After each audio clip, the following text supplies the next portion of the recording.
I transmigrated into the book as a villainous male supporting character. Towards the end of my mission, my CEO wife, Amelia, suddenly gained the ability to read minds. Unaware that I was still diligently playing out the plot, she wanted to divorce me, vowing it would only happen over her dead body. But inwardly, I was complaining. Hurry and throw the divorce papers in my face. You and the white moonlight, Ethan, are meant to be. Don't delay my $1 billion reward. Unexpectedly, Amelia's temperament drastically changed. She announced to the media that she was pregnant and that we would absolutely not divorce. I stormed into the gathering of Amelia and her white moonlight, Ethan. I picked up a glass of wine and, without another word, splashed it in Ethan's face. Mindful of the others present, Amelia couldn't get angry. Instead, she pulled me to the restroom to clean up. According to the book's progression, she would immediately bring up divorce because of my unreasonable behavior. Then, after I pestered her a few more times, making her completely disgusted with me, I'd be able to complete the mission successfully and get the $1 billion reward. Just thinking about becoming a billionaire soon, the corners of my mouth twitched upward uncontrollably. A person at the table kindly reminded me, "Geez, are you overstimulated?" I quickly straightened my face, putting on a sorrowful appearance. At this moment, Amelia entered through the door. I rolled my eyes, crossed my arms, and arrogantly asked, "I didn't even do much to him. Is it worth all this fuss? Amelia, do you even know I'm your husband?" Amelia looked at me expressionlessly, her eyes dark and unfathomable. But I was secretly getting excited. "Quick, quick, scold me. Then warn me that if I dare bully the white moonlight again, you'll kill me," I thought. Amelia first asked the other friends to leave, then walked towards me and calmly said, "I was just concerned about a friend. Don't misunderstand." What? This wasn't how the plot was supposed to go. I bit the bullet and smashed a glass, coldly sneering. "I'm telling you, don't think that Ethan's return means you can be together with him. Want to divorce me? Over my dead body." But inwardly, I was surprised and uncertain. "I'm acting this badly, and you can still tolerate it? Quick, bring up divorce, and then throw the divorce papers you prepared in my face. You and the white moonlight are locked. Don't delay my $1 billion reward." Unexpectedly, Amelia smiled slightly, staring at me with great interest. "Husband, what are you thinking? I love you. How could I divorce you?" I froze on the spot, as if struck by lightning. What was going on? Wasn't she supposed to love the white moonlight the most? There must have been a step that went wrong. Let me think. While I was frowning and pondering, Amelia walked up to me, wrapped her arms around my waist, and snuggled into my embrace. My whole body stiffened, and the fragrance from her body filled my nose. She giggled and said, "Husband, I was bad before, but from now on, I want to be with you forever." "No way. You got it all wrong. I'm just a villainous supporting character. The white moonlight, Ethan, is your true match." 3 years ago, I transmigrated into this melodramatic novel, becoming the villainous male supporting character who was in love with the female lead, Amelia. After her white moonlight left, I took advantage of the situation and married her. Then, after the white moonlight returned, I used every means possible and, in the end, reaped the consequences. The male and female leads would then live happily ever after. In order to complete my mission and get the $1 billion reward, I was truly dedicated, never slacking for a moment, and even acting more hateful than in the original plot. Everything had been normal for 3 years. I was Amelia's devoted lapdog, but Amelia was a stone that couldn't be warmed, always longing for her white moonlight. She utterly loathed my every action. Until 3 days before Ethan returned to China, she fell while mountain climbing, hit her head, and fell into a coma. After waking up, she was a little different. Back home, she burned all things related to Ethan. And now, her attitude towards Ethan didn't seem as passionate as described in the book. Could it be that my acting today was too bad, and Amelia saw through my charade? Impossible. I couldn't doubt my acting in anything. Even the system, which had been inactive for a long time, praised my acting talent as extraordinary, sometimes even wanting to smack me after watching. If it wasn't my problem, then it was Ethan's problem. He hadn't been tortured enough. "Honey, why aren't you answering me?" Amelia pressed her entire body against me, her hands secretly slipping inside my shirt. My body stiffened, and I pressed down on her restless hand. Wasn't she always unwilling to get close to me before? If this kept up, it was going to be R-rated. I wasn't good at acting out passionate scenes. To be honest, Amelia had fair skin, a beautiful face, a slender waist, and long legs. If I did that kind of thing with her, I wouldn't be at a loss. What? She chuckled softly, biting my Adam's apple. I screamed internally. Amelia frowned and kissed my lips. So noisy. Boom, boom, boom. Only my heartbeat remained. Just as Amelia was about to take it further, the door to the private room opened. Ethan stood at the door, his face pale, his eyes deep. What a great opportunity. I grabbed Amelia's waist and kissed her until there were threads of saliva between us. Then, I provocatively looked at him. Ethan, what do you think you are? I am Amelia's husband. The male lead had finally arrived. Let's see how I torture you to death. Ethan pursed his lips without moving, looking embarrassed and wronged. When you used to chase me around saying you liked me, was it all fake? He shouted. I was young and didn't know any better, unable to see people clearly. Amelia's tone was cold, which made me even more confused. In the book, Amelia should be deeply in love with Ethan, unable to live without him. I know you have resentment, but I had no choice. When I was abroad, I was thinking about you every moment. I hope that when I come back this time, I can make up for the mistakes I made, and we could be together in the future, Ethan said. I have a husband now. Amelia interrupted him mercilessly. He covered his chest and coughed, looking very pitiful. Amelia lightly punched me and whispered a complaint. What are you looking at? Then, without even glancing at him, she continued. You can see that my husband and I have a great relationship. I only came to this dinner party because an old classmate invited me. My husband is temperamental and gets jealous easily, and I don't want him to misunderstand. Had Amelia taken the wrong medicine? This was the white moonlight she'd been thinking about for 3 years. Please reconcile with him quickly. I should be finished with this. I want money. My heart was in turmoil. Amelia, however, pinched my waist and glared at me. I hissed softly, which seemed more like flirting from Ethan's perspective. He took a deep breath, looking like he was about to break. Amelia, are you serious? Have you forgotten how he used tricks to make you marry him 3 years ago? Amelia raised her eyes and looked at Ethan amusedly. Speaking of this matter, I'd like to ask you. You keep saying you love me, but when my family's business was in trouble and I needed you the most, where were you? Ethan was rendered speechless by the question. Amelia took my hand and walked towards the door. As they brushed past each other, Ethan grabbed her wrist, his eyes slightly red. Amelia, please give me one more chance, okay? His voice trembled slightly. Unexpectedly, Amelia let go of me and unhurriedly pried his hand away, coldly replying, The thing I hate the most is going back to something I've already left behind. Mr. Ethan, please have some self-respect. Ethan stood there dumbfounded, his figure forlorn. I was also stunned. How did the plot collapse like this? A warning bell went off in my head. Amelia wouldn't actually have fallen in love with me, would she? Then how am I supposed to complete the mission? Don't panic, don't panic. Female leads are usually just stubborn. You two are so dramatic. Without me, you'd break up sooner or later, I thought. Amelia clicked her tongue in dissatisfaction. You still have time to worry about others? Stop looking. In the back seat of the car, Amelia's hand began to wander again, her breath occasionally brushing against my neck. While pushing her away, I whispered, The driver is still in the front. She laughed. Then just don't make a sound. With that, her hand moved downwards. I gasped and quickly grabbed it. Had Amelia taken the wrong medicine or something? Usually, her face was as expressionless as a statue when she looked at me, making me lose all interest.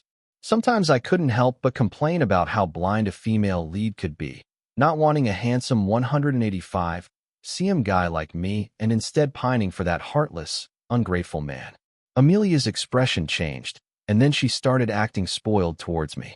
I've only realized today how handsome you really are. So much better than Ethan. I proudly raised my face. Of course. She was amused by my cocky behavior. I'm very clear-headed, you know. I haven't taken any medicine. I know what I'm doing. I thought it was strange. Amelia was just the female lead in the book. She didn't have any special abilities, yet it felt like she could read minds. Thinking about this, I told myself to relax and quickly change the subject. You hit your head a few days ago. The doctor told you to rest. Let's get some rest early. She looked at me thoughtfully and then nodded in agreement. After a moment, I was finally relieved. She must have really injured her brain a few days ago. She'll be fine in a few days. The next day, I went to Amelia's company. When I saw Ethan in the meeting room, I raised an eyebrow, not at all surprised. It seemed yesterday was just an accident, and the plot was still intact. He suddenly said, "I didn't have time to look closely yesterday, but looking at you today, you really do look a lot like me." A substitute trope, I knew this well. He was trying to provoke me. I went along with it and furiously pointed at Ethan, yelling, "How could you ever compare to me? I'm Amelia's real husband. You're nothing more than a third party. The one who isn't loved is the third party. You know who Amelia loves in her heart better than I do," he retorted without holding back. I didn't expect this guy to be so good at provoking people. I grabbed his collar, feigning a punch. The sound of high heels came closer. Ethan gave me a meaningful smile and then fell backward. The tea on the table spilled everywhere, and his back also hit the corner of the table, drawing blood. This guy was so manipulative. I didn't even have to do anything, and he acted out the whole scene himself. The next second, Amelia's surprised voice rang out. "What happened?" Ethan endured the pain and quickly said, "Amelia, it was my fault. It has nothing to do with anyone else." I understood immediately. I immediately put on a stern face and said, "I pushed him." "What, Amelia? Are you feeling sorry for him? If I ever see you bothering my wife again, I'll beat you every single time." His eyes welled up with tears, and his hands clenched into fists at his sides. How could Amelia not feel sorry for him looking like this? Next, Amelia should scold me, right? I've bullied her white moonlight like this. If she can still tolerate it, is she even human? Just as I was thinking this, Amelia gave a look, and the secretary came in to help Ethan up. But Amelia put her arm around me and said affectionately, "I'll listen to my husband." Both Ethan and I were dumbfounded. Ethan clearly didn't want to give up and was dragged away with an unwilling expression. I also didn't want to let it go so easily. Seeing this, I immediately added fuel to the fire. "Ethan, you see? Stop daydreaming with your weak build. You better walk around me next time, or I'm afraid I'll push you again and you'll disappear." Ethan stopped in his tracks, as if he suddenly remembered something, and immediately grabbed Amelia's sleeve, saying with difficulty, "Amelia, the reason I came back this time was to tell you that I have stomach cancer. The doctor said I have at most 3 months left. The terminal illness must be fake, but this move worked well. Now Amelia should feel sorry for him." Sure enough, Amelia was stunned for a moment. "Really?" Ethan smiled bitterly and nodded. "Look at me. I've become so thin." I immediately followed up, "I can vouch for that." He falls over with just one push. Amelia glanced at me with an unreadable expression. I cleared my throat, finding a perfect excuse to get away. "Since that's the case, I'm not that petty of a person. You guys should have a good chat. I have things to do, so I'll go first." My heart was filled with excitement. They finally had time alone. "Ethan, make me proud. Use your charm to conquer Amelia. Waiting for the divorce. $1 billion. Here I come." Ethan really didn't disappoint me. The next day, the video of Amelia going back to the apartment with him became a trending topic. Amelia, with her image as a beautiful and strong woman, had always been very popular on social media. Her on, again, off, again relationship with her childhood sweetheart was often brought up as something to reminisce about. Not only that, but the videos of me throwing wine at Ethan at the club and Ethan being pushed down at the company were all uploaded to the internet. There were several reporters waiting outside my door, and when I went out, they pestered me with questions. One reporter asked me, "Mr. Your name, what do you have to say about the matter between Ms. Amelia and Ethan?" I dutifully played the role of a stumbling block in the face of true love and replied resentfully, "What is there to say about marital infidelity and a third party knowingly getting involved?" That reporter continued to ask, "But I heard that you used underhanded means to marry Ms. Amelia back then. Now that true love has returned, they're a perfect match. Don't you think you're being a bit excessive by using emotion to hold Ms. Amelia hostage?" I kept a straight face, but inwardly gave this little reporter a thumbs up. Back then, Ethan abandoned Amelia when she was at her lowest point, leaving her helpless. Everyone in the circle knows about this, don't you? She was stumped by my question. After a moment, she asked again, "It's well known that you and President Amelia have a bad relationship. You've never even spent an anniversary together. Why do you want to maintain this marriage that exists in name only? I didn't want to. I roared inwardly, but on the surface, I had to continue playing my role. So I snorted coldly and walked away without looking back, creating an image of stubborn loneliness. This excerpt of the interview also quickly went viral online. Many people cursed me. This man is disgusting. He clearly took advantage of the situation and used tricks to marry Amelia. Now he's acting like a victim. He's not even comparable to Ethan in any way. Ethan is Amelia's white moonlight. The two parties involved haven't even spoken yet, and he's already jumping up and down like a clown. Why isn't Amelia saying anything? I want to see Amelia ruthlessly slap him in the face. Things have gotten this bad, and he still won't agree to a divorce. I think he's just after money. What a shameless person. My fingers scrolled through the comments cursing me, and my mood was a bit complex. Thinking about the 3 years I spent as a doormat, I really was devoted to Amelia. If she didn't want to go on a date with me, I'd wait downstairs at her office building half a day early. When she got drunk, I'd be the driver to take her home. She would always use business trips to avoid our wedding anniversaries, so I would go to the place she was traveling to and wait until she couldn't find any more excuses. Then we'd eat a meal together, and I'd take the earliest flight back the next day. If I didn't have the perspective of someone who knew the future, being so wholeheartedly devoted to someone and getting nothing in return would be really heartbreaking. But now, instead of lamenting the fate of a male supporting character, it's better to celebrate my impending task completion. Because in the book, the final ending for my male supporting character was that after Amelia rekindled her old relationship with Ethan, I continued to stir up trouble, trying to manipulate public opinion against Ethan. But instead, I was cyberbullied and faded away. Sadly, right now they've probably gotten back together, and I'm also being cyberbullied. Completing the mission is just around the corner. I even hoped they'd curse me even more fiercely. The more hateful I was, the more it would elicit sympathy from the public for Ethan. Amelia called me. In the call, she cautiously asked if the negative public opinion was hurting me. I sniffled and said viciously, "Amelia, stop pretending.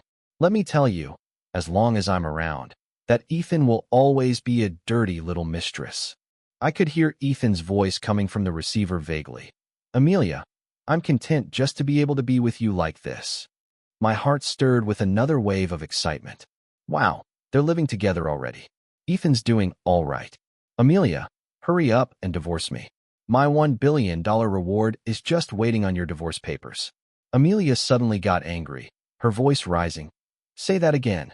Without hesitation, I hung up the phone, thinking it would make her even angrier, resulting in her divorcing me in a fit of rage.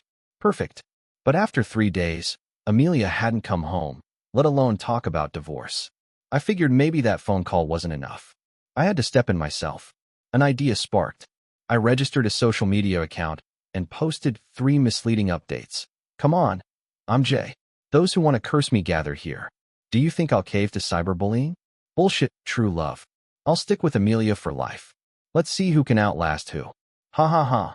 Amelia, you want to be with your white moonlight? Dream on. Ethan, you're a bug. Why don't you just die? Instantly, this made things even more chaotic. My phone number was leaked, and I was bombarded with calls, messages, and even money transfers. I put my phone on airplane mode, causing me to miss Amelia's statement. The next morning, the home phone rang. It was my secretary, telling me to quickly check the trending topics. "Mr. J, you finally picked up? Ms. Amelia announced that you're going to be a father." My brain froze for a moment. I frantically opened Amelia's profile. Last night, Amelia posted an ultrasound picture with a caption, "My husband was just afraid of losing me. That's why he went crazy on social media. Please understand. Our relationship is great, and we'll welcome our new life together. We will definitely not divorce. Please be respectful and don't spread rumors, or I won't hesitate to take legal action." This completely blew up the topic. Amelia's and my name were still at the top of the charts after one night. No one would have thought that Amelia, who always subtly reminisced about the past on social media, would actually have a child with me and publicly express her love for me. In that case, Ethan is definitely the third party. I think he's the most scheming one. Move along, move along. White moonlight has become black moonlight. The second lead takes over, and they live happily ever after. We laughed at his madness. He laughs at our ignorance. Enough said. Wish them well. This completely threw me off. This plot line wasn't in the book. I immediately rushed to Amelia's office. She was sitting at her desk reading documents, and when she looked up at me, she was as calm as ever. No need to thank me. We're family. It's the least I could do. My chest heaved violently. I roared inwardly. Thank you, my ass. Divorce. I want a divorce. What's with this child you mentioned? Except for the time when Amelia was out of her mind a few days ago, I haven't touched her at all in the last 3 years. There's no way she could be pregnant. She smiled, tilting her head and blinking her eyes, asking, not having one now doesn't mean we won't have one in the future. Haven't you always wanted to have a child with me? I was stunned, speechless. If you don't want to claim the female lead for yourself, then are you still a villainous second male lead? I'm just acting. Well, how did you actually believe it? Amelia stood up, walked to my side, gently touching my face, and said with a hint of emotion, Husband, I really know I was wrong. You're the one who's always been good to me. I'll love you like you love me. In the future, I will protect you. You're not allowed to go anywhere. I feigned emotion. Wife, I finally waited for you. But inside I was roaring.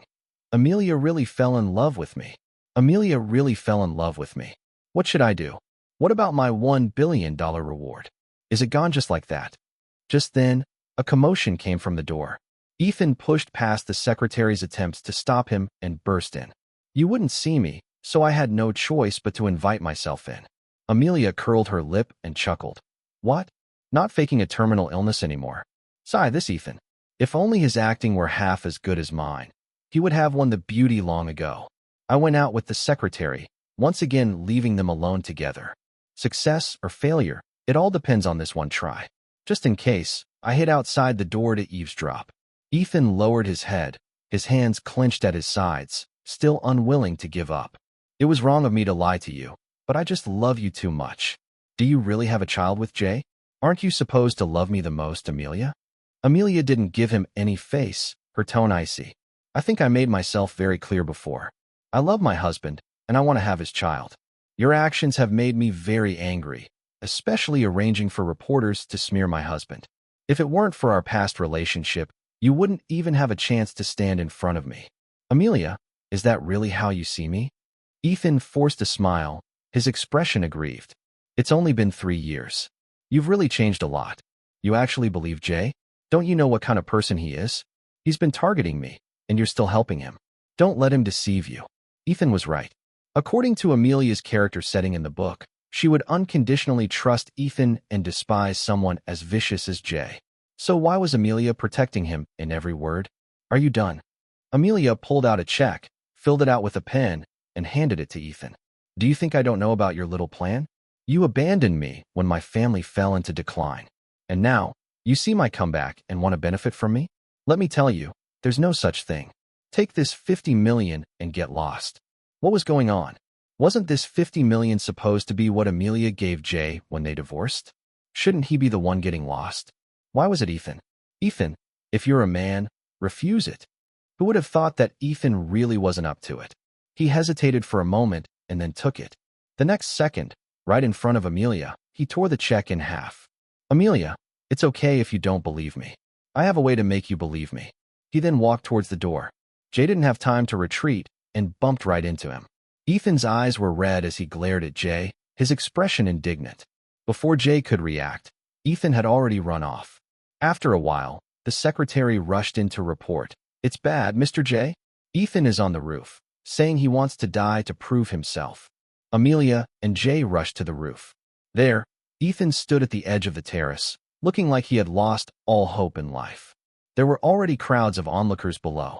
Amelia's face was grave. She kept telling him not to be impulsive, that they could talk things out. Jay was already dissatisfied with Ethan's poor acting, which had completely deviated from the plot. Now he was pulling this stunt.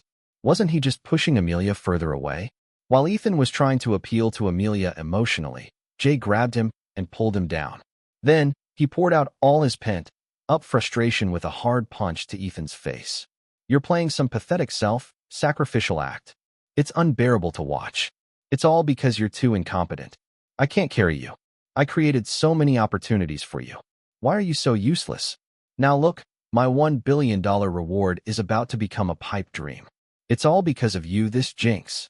It wasn't until the security guards rushed over that they pulled the two apart. While bandaging their wounds in the hospital, they just stared at each other. Remembering Ethan's almost, but not quite willing to die attitude from earlier, Jay scoffed. Suddenly, he recalled what the system had said at the beginning. If the plot really couldn't go on, he actually had one last trick up his sleeve, a fake death. His part in the storyline was already finished.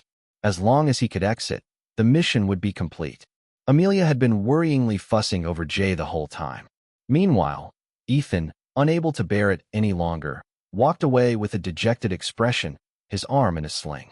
Taking advantage of Amelia being on the phone, Jay ran to stop Ethan. Hey, how about we join forces? No choice. He had to carry the team. The next day, Amelia received news that the two of them had been kidnapped. The hired kidnappers told them, everything is going according to plan. Amelia has already left the house with the ransom money. Ethan was still a bit skeptical. She definitely won't save me. I don't understand what the point of your plan is. That's why you can't win her heart. Jay rolled his eyes at him. In reality, this was also a grand fake death performance that Jay had set up for himself. If he was gone, maybe Ethan and Amelia would have a chance to get back together. Amelia arrived quickly. Let them go. I'll agree to any condition. Following the plan, the kidnapper stated his terms. Sorry, Ms. Amelia. You can only save one of these two people. You choose. What? That's not what you said on the phone. Amelia was shocked. Amelia, stop talking nonsense. If you don't agree, I'll kill them both. The kidnapper continued to recite his lines. Amelia looked troubled. Let me think about it. Jay gave Ethan a look. Ethan understood and put on a look of deep affection mingled with a willingness to die. Amelia, I know you won't choose me. Let me just die. I wish you and Jay eternal happiness. He even managed to squeeze out a few tears. Jay had to admit, his manipulative acting skills were no match for Ethan's. The kidnapper asked Jay, Mr. Jay, what about you? Do you have anything to say? Amelia stared at Jay intently. He smiled at her and said, Amelia, I'm afraid I can't be with you anymore. Goodbye. Right after that, the warehouse where they were being held started to shake. The building is collapsing. Run. The kidnapper was the first to react, shouting loudly. Amelia grabbed Jay and ran toward the exit, with Ethan close behind. Just as they reached the door, Jay broke free of Amelia's hand and pushed Ethan forward. Under her incredulous gaze, he vanished into the rumble of the collapsing structure. The last thing he heard was her heart-wrenching cry. Of course, he wasn't dead. This warehouse was carefully selected by Jay, and he buried some explosives underneath it. With one explosion, the building would naturally become unstable. He had also arranged a tunnel at the exit. On the surface, it looked like he was buried in the rubble, but in reality, he escaped through the tunnel. After successfully faking his death, Jay roared to the sky, I'm finally free. The system suddenly spoke up. Host, are you happy? Startled, Jay immediately cursed. You son of a bitch. You finally show up. Hurry up and give me my 1 billion. The system said, the money is already in your account. You haven't answered my question yet. Of course I'm happy. I finally don't have to act in a melodramatic soap opera anymore. Do you know how much I've been holding back these past 3 years?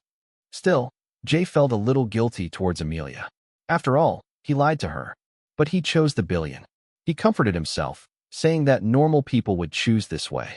Maybe by now, her relationship with Ethan had already warmed up. He lived a carefree life for a while. To completely bid farewell to the past, he forbade the system from revealing any information about Amelia and Ethan to him. One day, the system, being its usual nosy self, asked him, Host, do you think Amelia is someone who gives up easily?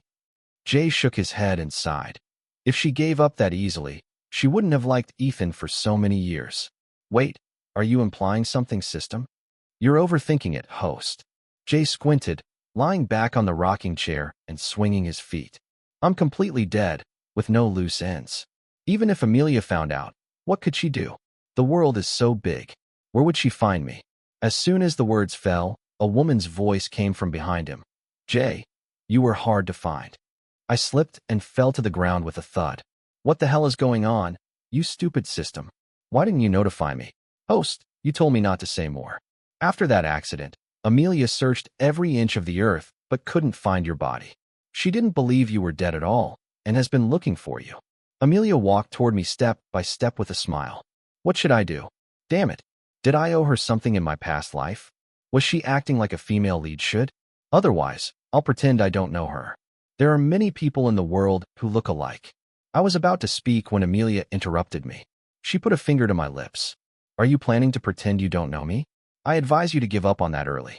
I'd recognize you even if you turned to ashes. How'd she know? Amelia straightened up, looking down at me. After hitting my head in that mountain climbing accident, I developed the ability to read your mind. Jay, stop your inner monologue. It's too noisy. Amelia frowned. I didn't believe it. Amelia was a big liar. Her face darkened, and her tone became heavier. You try saying another word. Okay, she really had reading abilities. No wonder her personality changed drastically after she woke up from her coma. Then, wouldn't all my inner thoughts be completely laid bare to her? How embarrassing. I was boasting about my acting skills, but I never imagined I was being played in the palm of her hand by Amelia. I have a question. How did you suddenly become so obsessed with me? Could it be because you think it's fun to hear my thoughts? She slowly opened her mouth. While I was in a coma, I had a dream. I dreamt that after Ethan returned to the country, I was fixated on being with him and hated you. Even if you repeatedly reminded me that Ethan was not a good person, I would just be cold towards you. Later, I finally got what I wanted and was with Ethan. I found out that he was just using me, and later, he spent all his time in debauchery, colluding with his mistress to kill me. After I died, you were the only one who came to see me every year. When I realized everything was unfolding according to the plot in my dreams, I knew it wasn't a dream. It was my memories from a past life. Jay, you are the one person worth cherishing for a lifetime. System, get out here and tell me what's going on.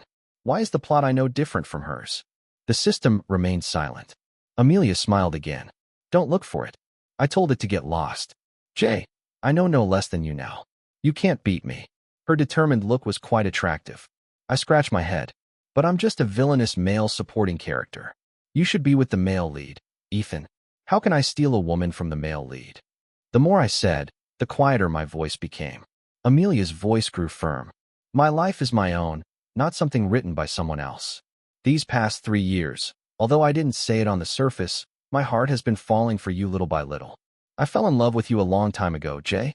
You are the one and only male lead in my life. Let's not be bound by the plot, okay? Besides, it's just a mere $1 billion reward. I can give you double. That day, the sun was perfect.